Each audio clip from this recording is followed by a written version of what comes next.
the thing that's always fascinated me about psychedelics, or really about psychoactive drugs in general, is that I truly believe that they are the most multidimensional and integral objects of human knowledge.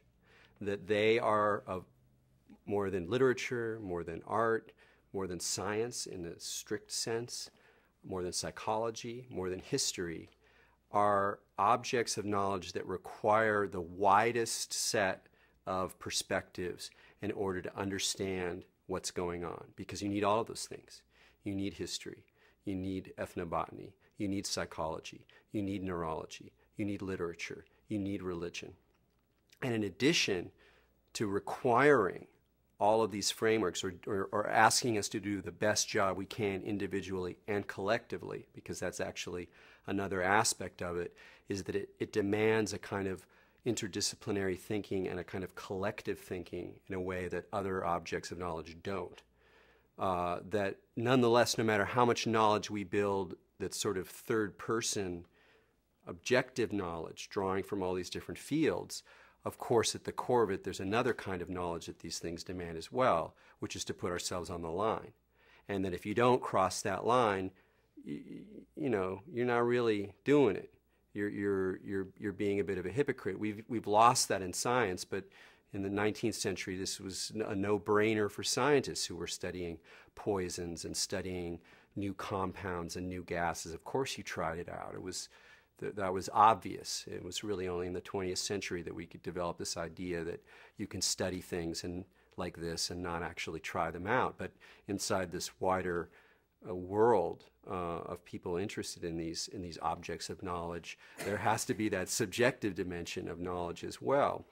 So, to my mind, these things mirror what's, you know, most noble and most integrative or integral in kind of human quest for knowledge.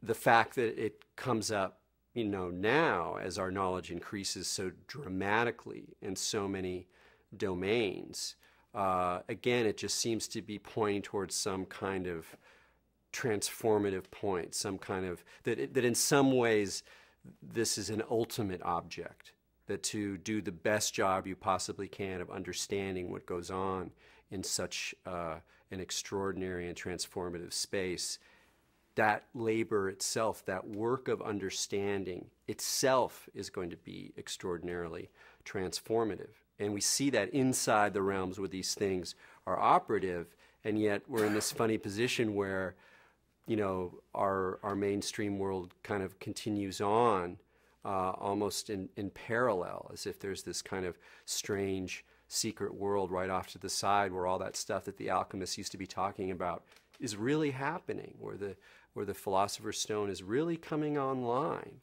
and yet it remains in some ways kind of tucked away.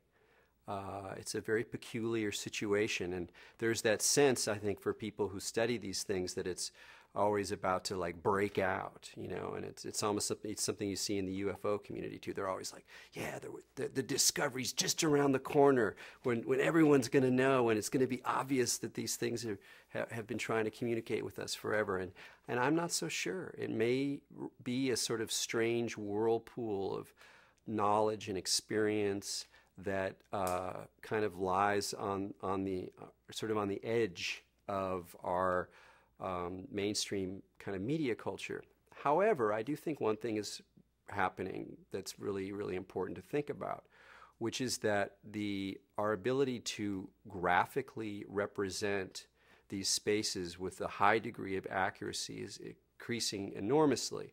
That there's both the culture and the technology and the know-how to be able to model at least the visual and to some degree the sonic dimension of these experiences to an extraordinary degree. How much incredibly accurate or incredibly vivid visual displays will be able to sort of share aspects of that experience without actually having to quaff the brew is an interesting question. I don't think we know that yet.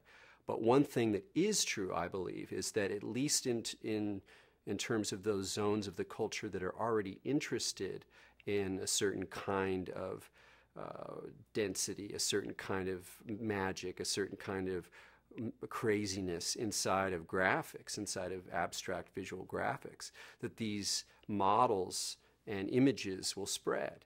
And they'll spread outside the context where they're even recognized as coming from this kind of, grand, ethnobotanical tradition. And that's going to be a very interesting thing to see where that goes.